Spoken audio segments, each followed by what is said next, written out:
ลาวลูกไก่มือปองหนึ่งหึงมาเย้ามีปู่เท่าสองก็ปวกโผเมอยู่เศร้าตีเฮิรนหลังเล็กๆอ่อนขาอันอยู่ไว้ตั้งหลังหมู่บ้านเขานั่นวันนั้นไหลมีไก่อ่อนตัวหนึ่งกังตั้งเสผัดพุงมันมามีอยู่ตีในวางเฮิรนสองขาปวกแลสองขาสังเก็บเลี้ยงไก่ตัวนั้นไว้เย้าขาก็เฮ็ดสวนผูกพักยืนนั่งเขียวอ่อนเสเลี้ยงไก่เลี้ยงหมูอยู่เจิงนั้นกูวันเย้าเฮ็ดนันเสอยู่มาหึงมาไก่อ่อนตัวนั่นก็ใหญ่มาห้ำปอขึ้นไข่ขึ้นงอมแลมีลูกอ่อนมาแทงเจ็ดตัวอยู่เย้าโหมันลาตีมีมันว่ามือในเฮาตีกว่าหาเก็บพักในเถินหน้าตีกว่าหาด้วยข้าวกวาบกาด้วยหน่อหาด้วยพักจอมน้ำจอมหนองมากินสูว่ากว่าแลกาแลอย่ามาคำก้วยหน้าหามาพักกับน้ำพิษเฮหน้าเฮาเฮ็ดกินน้ำพิษอ่องกันนอคำในในเสโผมันนั่นก็เอาตั้งซองเสออกวางเฮินขากาเย้าพองมือโผมันตึกหาพักเลี้ยวเสเตอังขึ้นปอกมาเฮินอยู่นั่นโผมันไหลมาหันเมียนหมุนเจ้าป้าหนึ่งมาแก่งกำตลาอยู่ในเถินนั่นแลโผมันจังไรเข้ากว่าถามตัวเจ้าฉาเฮาคามาแก่งกำตลาตีในเถินในหึงเย้าคาห้าตึกมาไหล2 วันก้อยตะกาหู้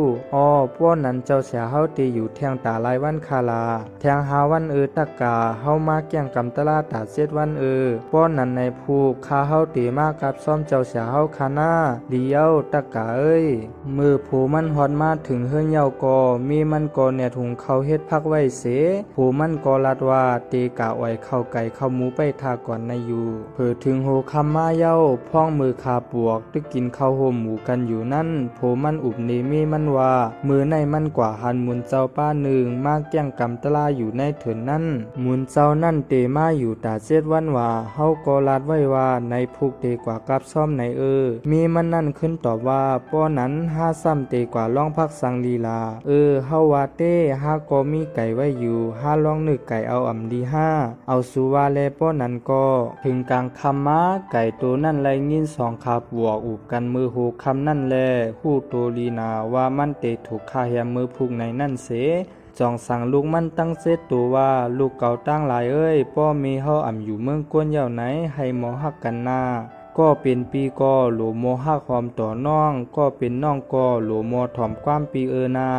อย่าซ่าอย่าตื้อต่อกันหน้าลูกเก่าหน้า2ขาปวกเลี้ยงดูเฮามาหึงเย่าแลถึงข้าวเฮาเตไลเต้นขึ้นกุ่งบนเขาเย่าว่าในเส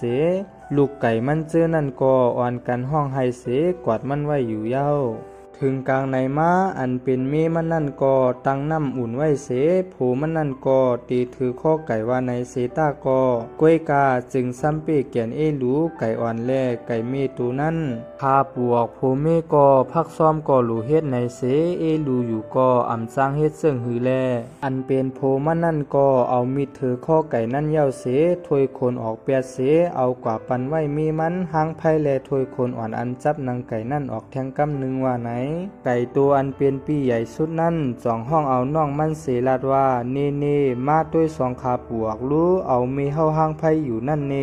กว่าเฮาอ่อนกันกาอยู่จ้อมมีเฮานอมือพ้องนั่นพ้องมือมีคิงเท่านั่นเอาอันเป็นมีเขาหางไผ่อยู่นั่นเขาปีน้องก็ย้อนหักมีเขาหนาแลอ่อนกันแล่นเข้ากองไผ่กว่ากำโ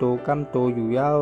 กำลุนสุดมาไก่7ตัวนั่นก็ย้อนเป็นลูกฮูกกุงนาแลลูกฮักมีแลไล่มือเป็นลาว7หวยอยู่นือต้องพาปุ้นเย้า